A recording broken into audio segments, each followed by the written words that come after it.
Good morning, everybody, from the Holy Land of Eretz Yisrael. So today I want to address how did we get to such a state. It's very interesting. My master Lubavitcher Rebbe, who his word is like the word of God to me. Everything he says, that's after looking through all different philosophies and everything. I realized that the only place that I see the absolute truth is in what he says, except for one thing. There was one thing that he said I didn't think was true. When they asked the Rebbe if a Holocaust could happen in America, and I grew up in mid-America, the heartland of America, Kansas. People there are really good people. And I would never, ever imagine to be able to say that such a thing could happen. Now, spiritually, the Rebbe says that we're heading to Mashiach, everything's going to be fine. But psychologically, could Americans, normal, good people, be convinced to go and murder Jewish children, right? Sounds bizarre. But didn't that happen in Germany and the Rebbe was there? Were the Germans abnormal people? See, what happens in life is, unless you stand for something, you fall for everything. And this is what we're seeing with the weak-minded people. Sometimes they're called sheep people. I don't want to label people, but the weak-minded people, that they have no strength. They have no, also, unfortunately, without religion, they have no basis of God, of something higher than them. So we're finding that the people, including the Christian people, that have a basis in God, a basis in, that are simply mature, they understand the world, they understand that there are at least 1 billion people today that would be happy if you, meaning you being an American, a Westerner, died. When a Muslim kills a Western person, there are 1 billion people that celebrate that. A friend of mine was in Jerusalem, believe it or not, in an Arab neighborhood, and when the rockets or some was hitting Jerusalem, the Arabs, who themselves could get killed, they were celebrating, right? So when 9/11 happened, and thousands of innocent civilians are being murdered in America, the quote-unquote Palestinians, which are just Arab terrorists, Islamic Arab terrorists, were celebrating. So they have a identity which sees themselves as superior. That's the basis of Islam. Everybody else as a kafir or an infidel. See, Islam is not like Christianity and Judaism, or any religion or any philosophy for that matter, which basically says, okay, there's right and wrong, this is right.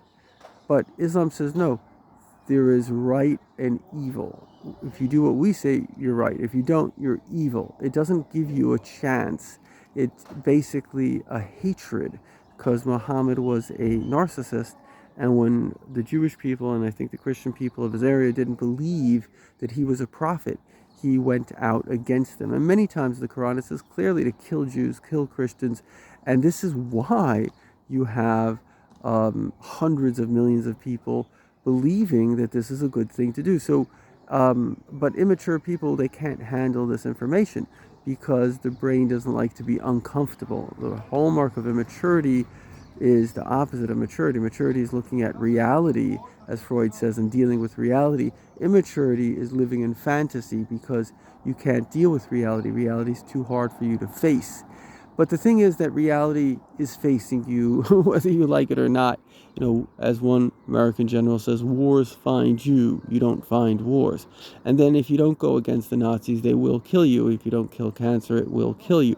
And so it's very important for us to understand that the Democratic Party has completely been brainwashed into basically what we would call nihilism, a self-destruction. And it effectively, very much starting with Obama, began to, he was the biggest supporter of terrorism in human history. He allowed ISIS in Iraq, the worst, most despicable terrorists. They had women raping them, 30 different men a day. Psychologists that came afterwards, and Trump in 100 days got rid of ISIS. So you can't say that Obama didn't allow it to happen. He actually, a psychologist said that they never saw people more traumatized in life. We're talking about the most sick, despicable people. The idea that Biden now, and of course with the Mumser, Obama behind him, trying to justify as if there is such a thing as Palestinian civilians in Gaza, their own polls show that 98% of them are terrorists. These are the people that are holding hostage, the people themselves that murdered. They are evil people. And the best thing you can do to evil is wipe them out before they kill you. That is the kindest thing you do. Imagine somebody killed Hitler before he killed 50 million people, killed the Germans before. And the same thing is, this is a cancer. And anybody, any Arab, anybody that's come from that and converted to Christianity says exactly what I'm saying. And nobody's smarter than the people that came from it. So again, what are we facing here? We're facing basically, if you want to call it, three different groups of people. You have on one hand Islamic terrorists, which numbers in the hundreds of millions of people that support, and some of them have countries like Iran. Iran has been sponsoring the murder all over the Middle East of Arabs. They don't care who you are. It's just there's a jihad, this crazy thing of killing anybody who's not like them. And then you have, in the West, you have mature people, conservatives, who can tell that there is a war. And then you have immature people that want to deny. And it's like, if you bow your head to the enemy, that makes it very easy for them to chop it off. Why are they denying it? They're denying it because they don't want to face the battle. They don't want to feel the pressure of dealing with it. So they keep on giving to the enemy. And in Obama's case, I believe he knew exactly what he was doing. He was empowering them, and he was a sympathizer. But in many people's case, many American people, they've just bought into this lie that no, the enemy is the good guy and we are the bad guy. The guy that wants to kill you, he's the good guy, and you, just for existing, are the bad guy. And the same thing is with this black radicalism. I lived in South Africa. I saw it.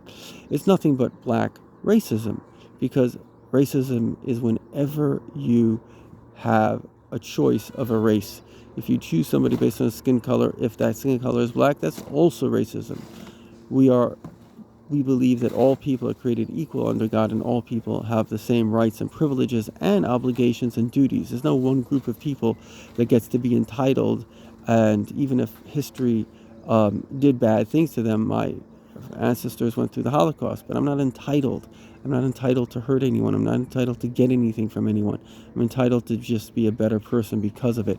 And that's the only thing that victimization, which is being perpetuated by these people, is because they wanted like shame white people into giving them everything. I saw this in South Africa. They take 30% of a person's company has to be owned by a black person. That's pure racism. What happened to the ability to make your own destiny? It's just pure racism. And so we have to understand that this is just pure evil. In the truth of reality, each person is created by God. Each person has a special role in this world, and we're complementary. Nobody's better, nobody's worse, but we are different. We're different because a male can do what a female can't do, a female can do what a male can't do, and together they can do better than both of them individually.